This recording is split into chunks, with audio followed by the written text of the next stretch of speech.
sinindihan ng ika-4 na kandila, sariwain natin ang mga naunang edad.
Ang kandilang ito ay sumisimbolo ng pag-ibig ng Diyos na ipinahayag niya sa sangkatauhan. Ibinigay niya ang kanyang anak sa mundo dahil sa kanyang dakilang pagkakas.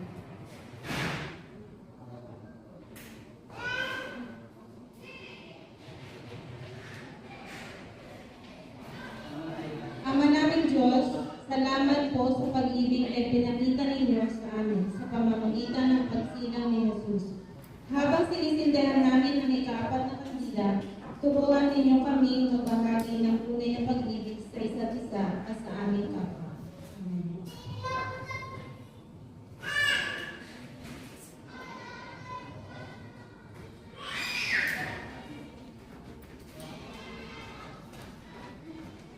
Come, all who seek peace.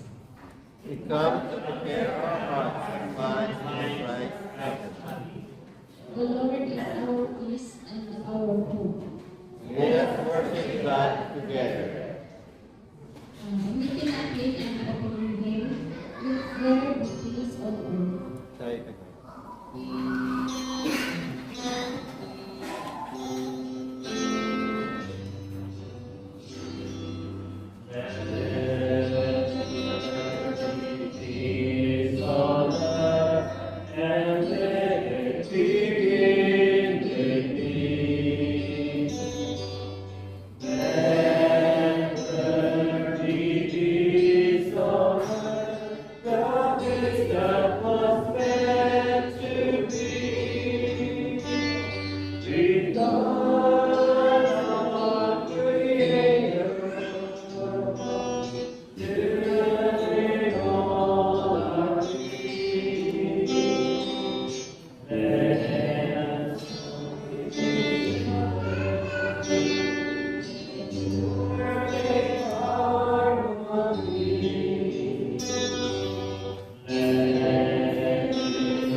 isahin na ako sa aming sarili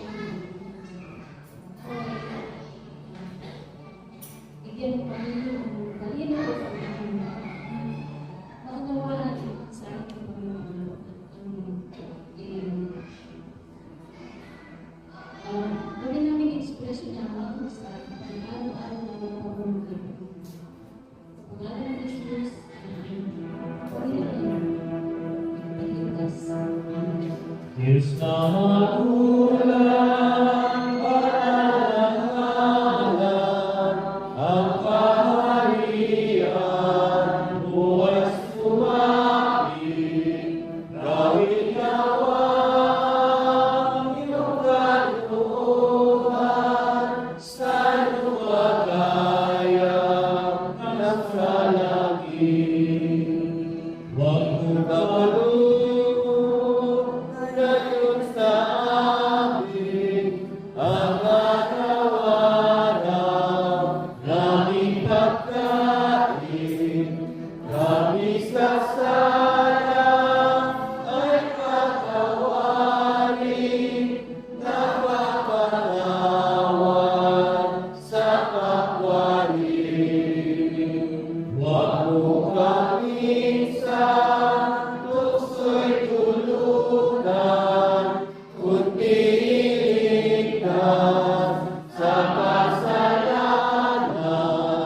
Ang kaharian, kapangyarihan, at walhatian sa iyong tanan.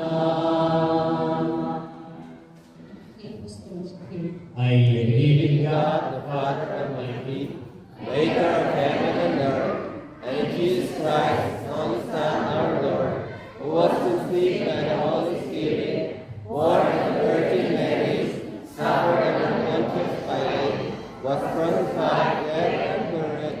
The third day He rose again from the dead. He ascended into heaven, and seated at the right hand of God, the Father Almighty. From thence He shall come to judge the quick and the dead.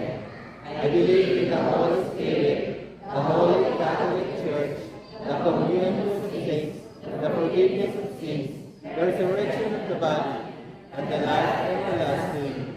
Amen.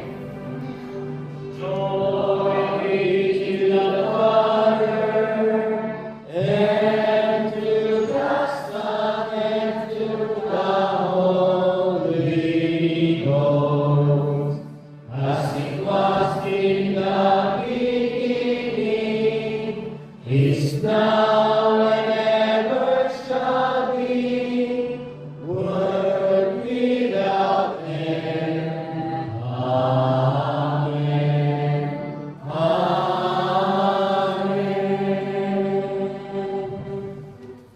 Ngayon naman po, basa sa Isaiah chapter 9, verse 6 to 7.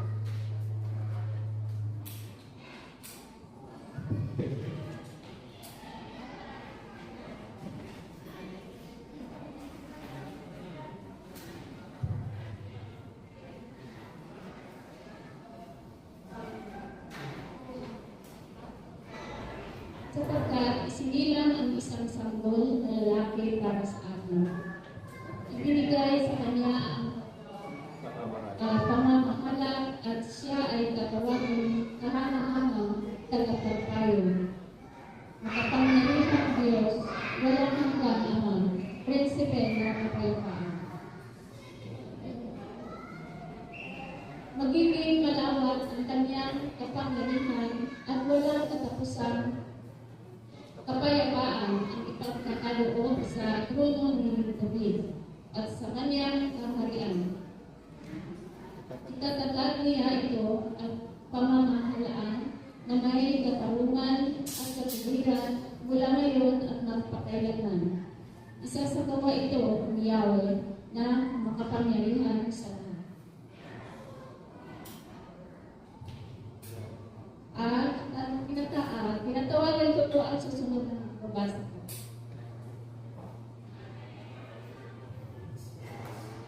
Romans Acts 15 verse 30. Puspusin na ako kayo ng Diyos na siyang bukal ng pag-asa at nawa ay pagkalooban niya kayo ng kagalakan at kapayapaan sa pamamagitan ng inyong pananampalataya upang umabaw ang iyong pag-asa sa pamamagitan ng kapangyarihan ng Espiritu Santo.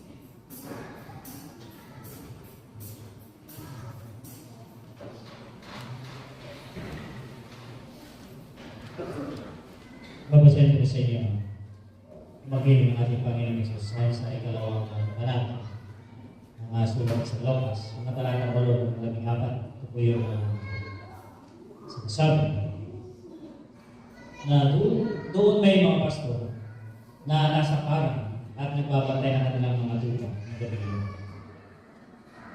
Lumapit at tumayo sa kalagitnaan nila ang isang anghel ng Panginoon at nagliwanag sa kapaligiran nila ang nakakasilaw na kalwalhatian ng Panginoon.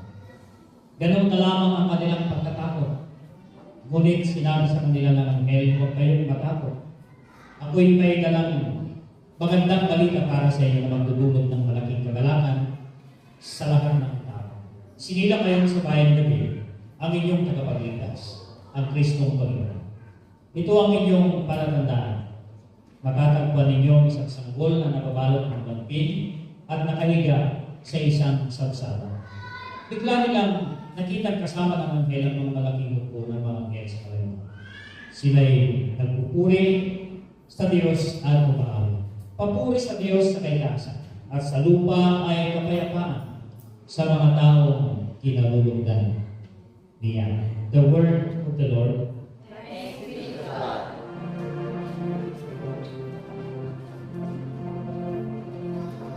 Thy word is a lamp unto my feet and a light unto my path. Thy word is a lamp unto my feet and a light unto my path. Ngayon po, napapakinggan natin ang awitin mula sa para ng kaungan.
mula sa ating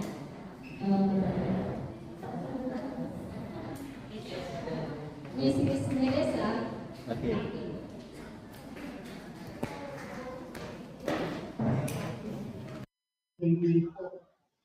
Good evening po sa inyong lahat. Merry Christmas! Sino pong hindi nakakakilala sa akin? Parang dayo lang ako dito. Hindi ako kilala ni Madam Duriaga. No, Mare? Parang sinutrip ko lang yung kilala ko. So, bago tayo mag-umpisa, pwede pang batiin natin yung mga kasama natin o mga katabi natin na peace be with you and Merry Christmas.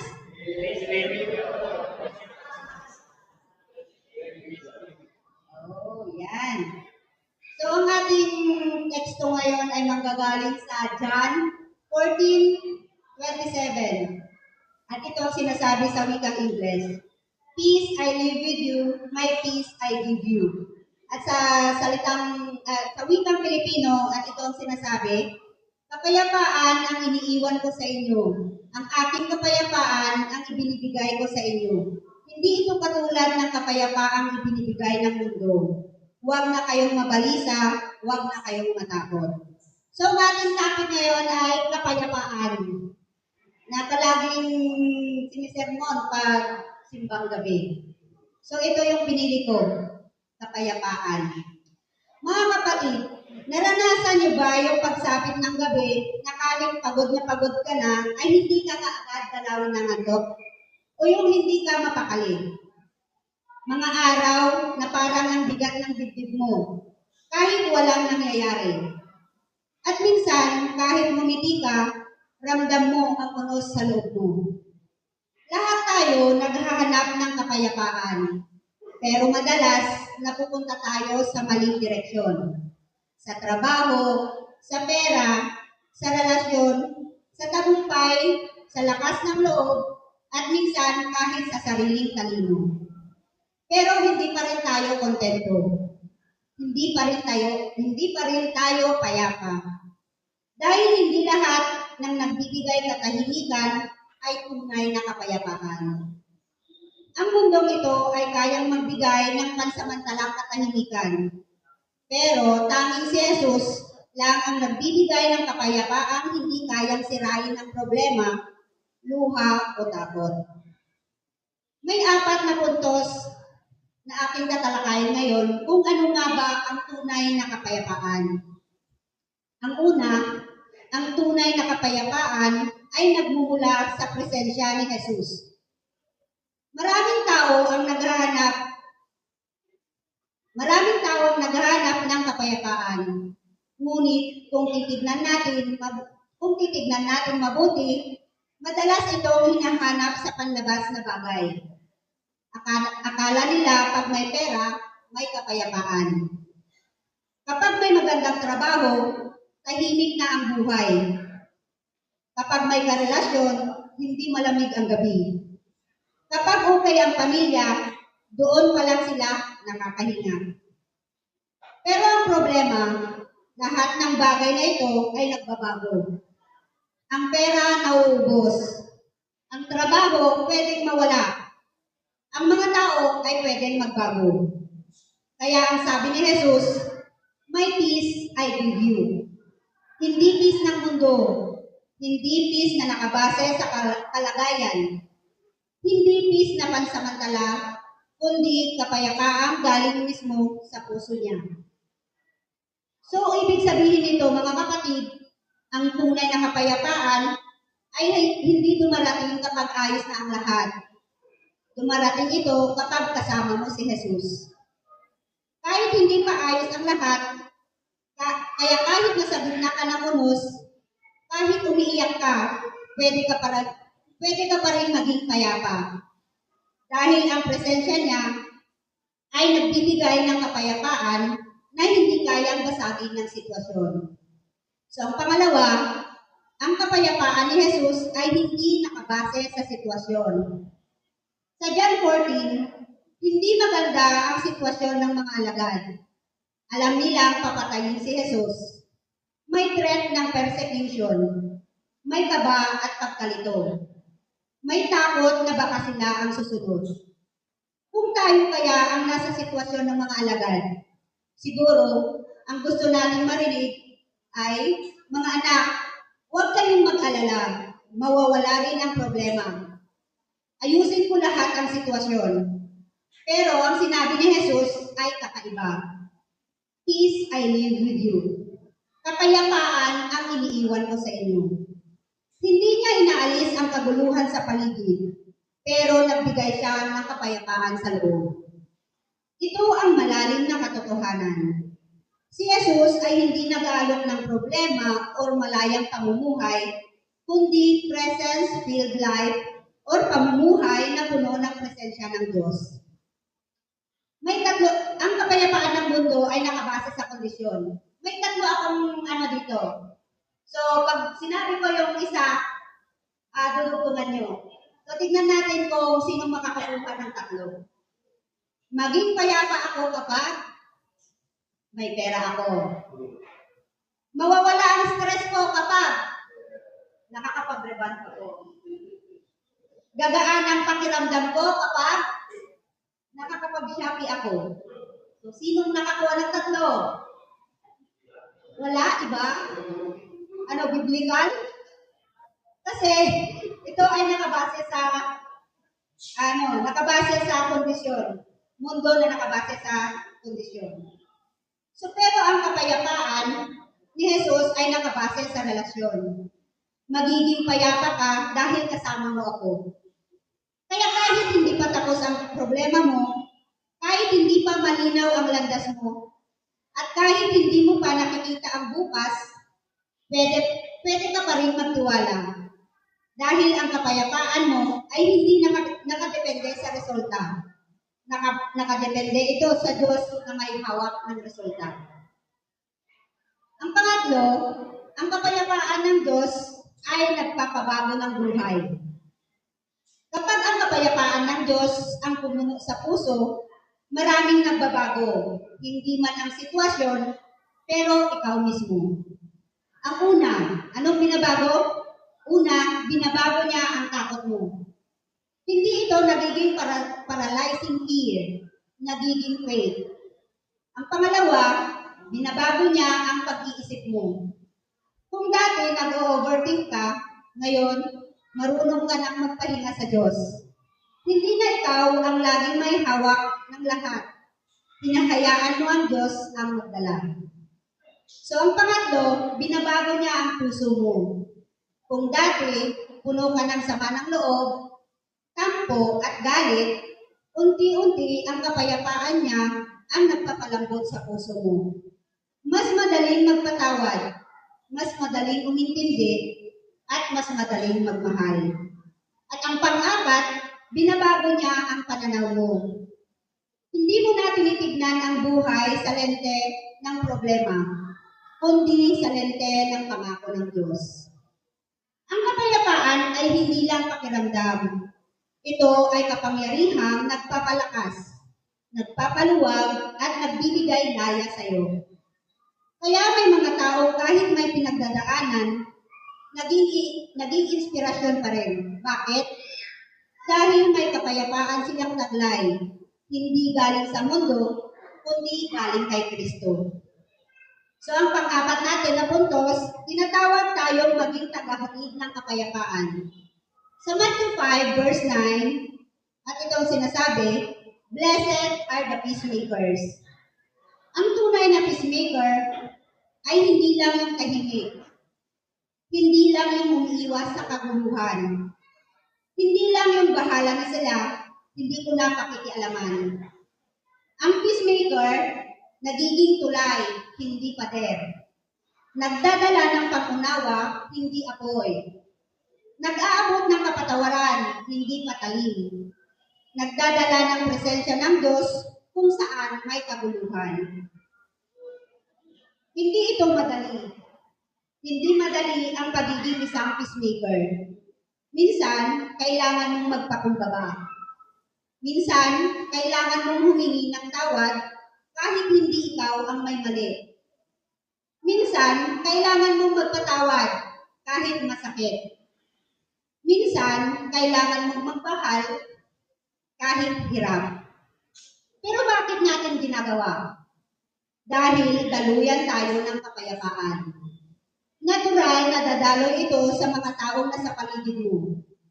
At sa mundo ngayon na puno ng ingay, galit at kaguluhan, ang pagiging peacemaker ay hindi lang responsibilidad. Ito ay misyon. So yan ang 4 na patunay ng kapayapaan. So ano ang una? Kalimutan na. So ano ang una? Ang tunay na kapayapaan ay nagmumula sa presensya ni Jesus. Ang pangalawa, ang kapayapaan ni Jesus ay hindi nakabase sa sitwasyon.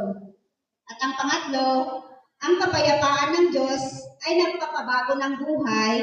At ang pang-apat, tinatawag tayong tagahaid ng kapayapaan. Ang kapayapaan, hindi ito basta katahimikan. Hindi ito kawalan ng problema. Hindi ito simple comfort. Ang tunay na kapayapaan ay sa presensya ng Diyos. Ito ang presensyang hindi napapagod, hindi umaalis, hindi nawawala kahit anong mangyari. Kung nasasaktan ka ngayon, kung may mabigat kang hindi masabi kanino man, kung parang bumuho ang mundo mo, hindi aksidente na narinig mo ang mensaheng ito. Si Jesus ang Prince of Peace. At sinumang lumalapit sa Kanya ay hindi niya pinapauwi na wala ang kapayapaan. Ang kapayapaan ay hindi mo kailangang hanapin sa labas.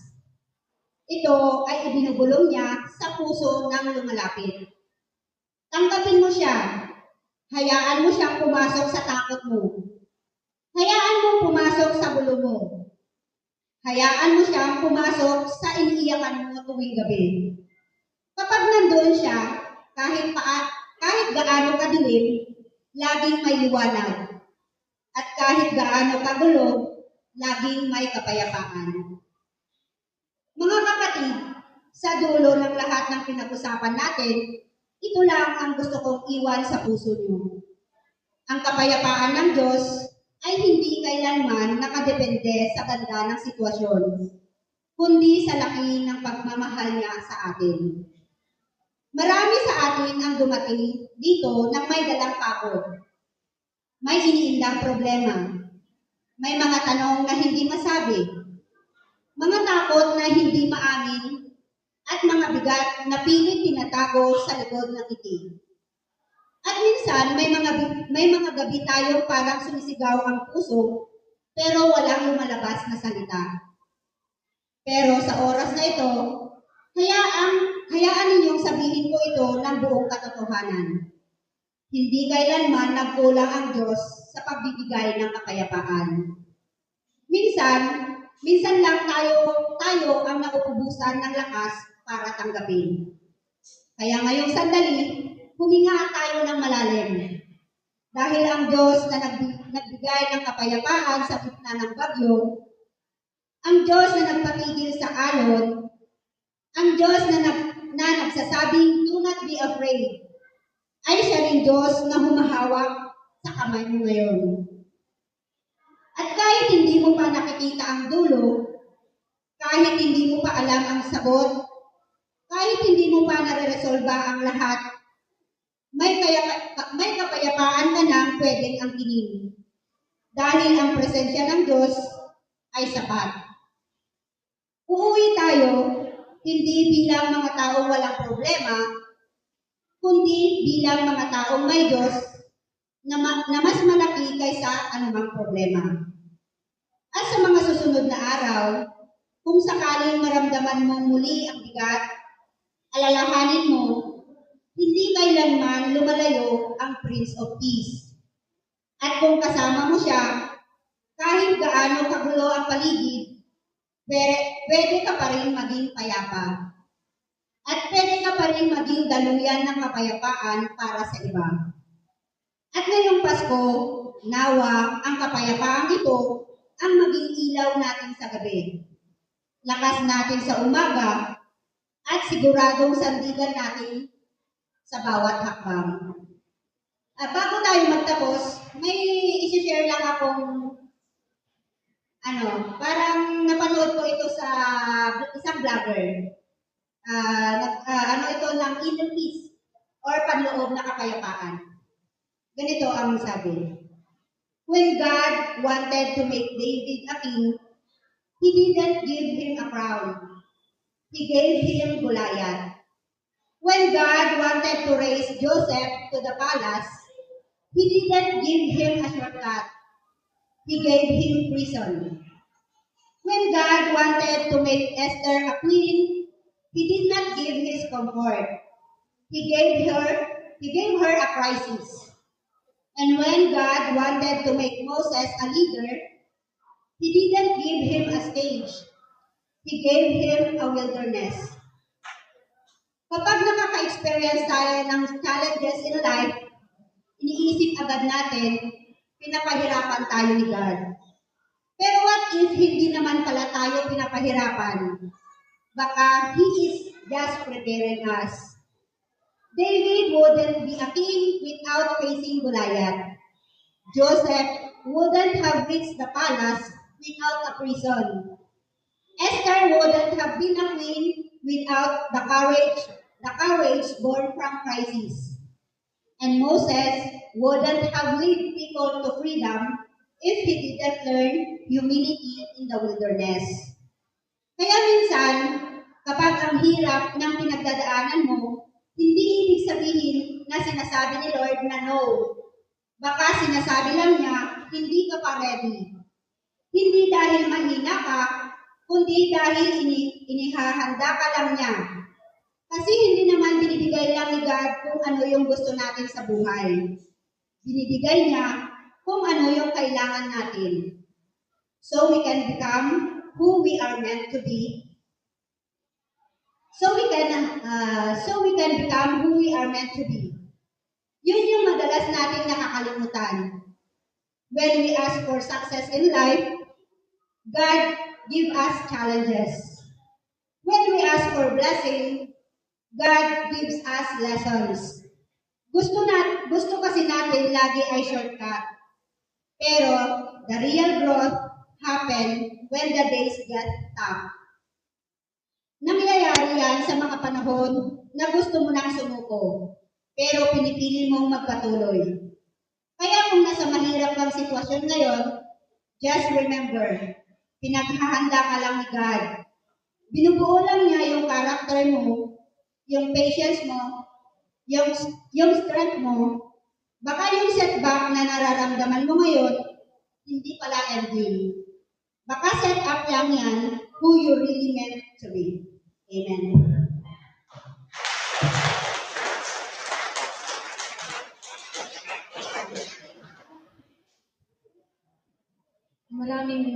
Maraming salamat po, Madam, sa napakagandang mensahe. Ngayon naman po, ang aking offering po. Tinatawagan yung mga answers.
salamat, Panginoon, sa pamamagitan ng mga anak mo. Inatalayan ko ang patuloy ng pagpalayan ng bawat anak mo na nagkaroon nito. Patuloy ibalik ang mas marami at mas masalamat ang pagpapahal. Kaya natin nagkakalaman ng pagpiligot sa inyo. Ganun din, sa iglesia nito, Diyos. Maraming salamat. Amen. Amen.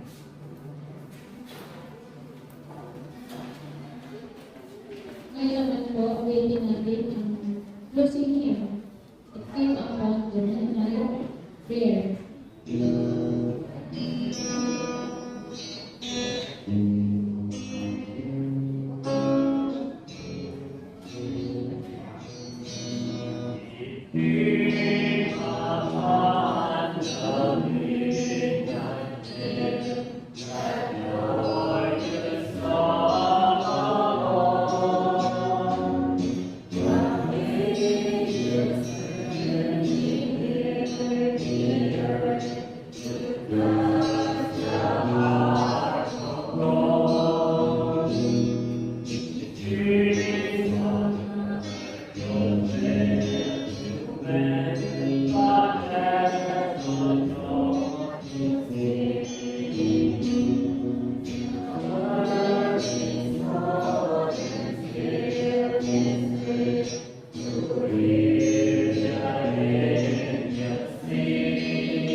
Tayo ay manalangin.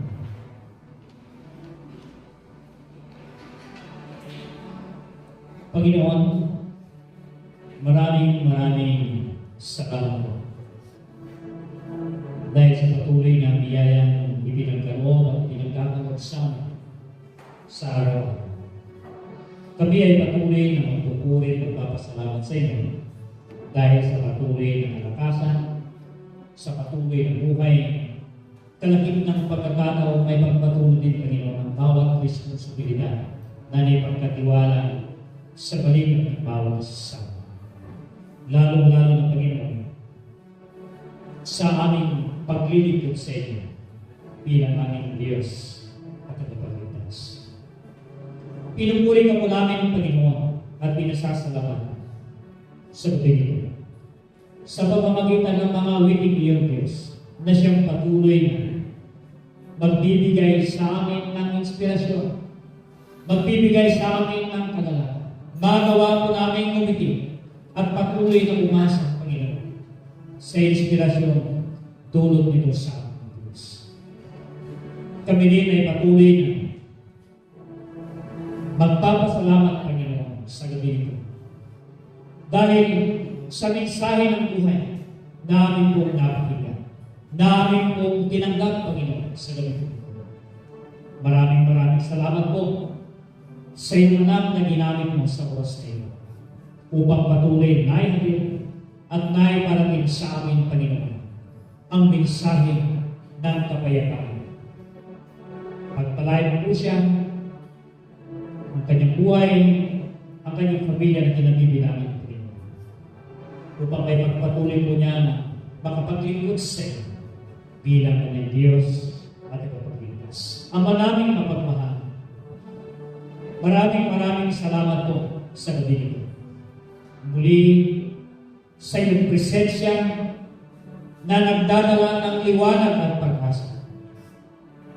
Ipinagkakatiwala namin sa iyo ang aming mga puso.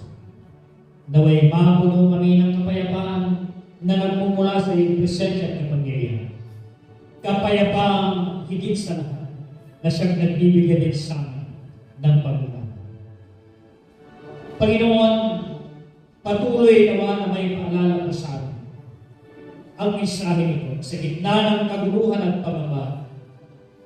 Ituloy mo po kaming gawin na maging kasangkapan ng iyong kapayapaan sa aming pamilya, sa aming mamamahal sa buhay, sa aming pamayanan, at sa mundong buhaw sa paghilom at pagkakasundo. Itanim mo rin, Panginoon, sa puso ng bawat isa sa amin. Magkaroon kami ng diwa ng pagpapatawad. Magkaroon kami ng ganap na pag-unawa. Maranasan namin ang pag-ibig at may bahagi namin ito sa mga tao na ipagkakatuwa sa amin. Sa gabi po ito, Diyos, idinadalangin ko na patuloy na buklurin po kami sa iyong pangalan, Panginoon. Bilang isang pamilya, bilang isang iglesia, upang nagsagay ng Panginoon ay amin po maranasan at iyong pagpapalang sa amin bilang iyong mga ginus, Panginoon. Idinadalangin ko po na patuloy na pagpalain mo ang bawat isa mula po sa pinakamatanda hanggang sa pinakamata, Panginoon. Idinadalangin ko namin na samahan mo po kami, makayin kami, at patuloy na gamitin din kami, Panginoon, para po sa iyo, kapurihan ng Diyos. Sa aming pag-uwi, Panginoon, kami lalabas sa pintuang yan at patuloy na umasa na aming taglay ang iyong biyaya, Panginoon, sa buhay ng bawat isa sa amin. Sa mga nalalabing gawain po namin, Panginoon, na kinakailangan po namin maisagawa. Itinatalaga po namin sa inyo ang lahat. Dahil narapat kayo, Panginoon, sa aming pagtitiwala. Panginoon, pinupuri at pinasasalamatan po namin. At ang lahat ng ito'y aming itinadalangin sa lahat at tanging pangalan ni Jesus ang aming Panginoon pagligtas. Amen. Amen. Amen. And giving in life's rushing road, all storms are ending long. O toil along the climbing way, with painful stairs and snow. Look down for golden arms, gone freely on the way. Or rest beside the weary road and hear the angels sing. At kayong patuloy na tanggapin ng bawat isa sa inyo ang pagmamahal ng Ama, ang kapangyarihan sa lahat. At ito inihayag niya sa pamamagitan ng pagkakaroon niya sa atin ng kanyang buto na anak na si Jesus, na kung saan ating patuloy na masusumpungan ang kapatawaran, ang patuloy na kapayapaan, pagpapatawad at pagliligtas, kalakip ng masaganang pagpapalo.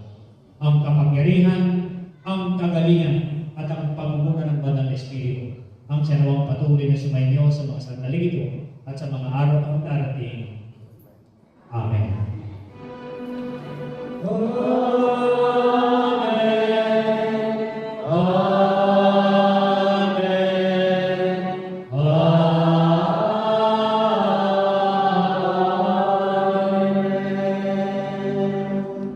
At kaya dapat siya ay magaling ng almasong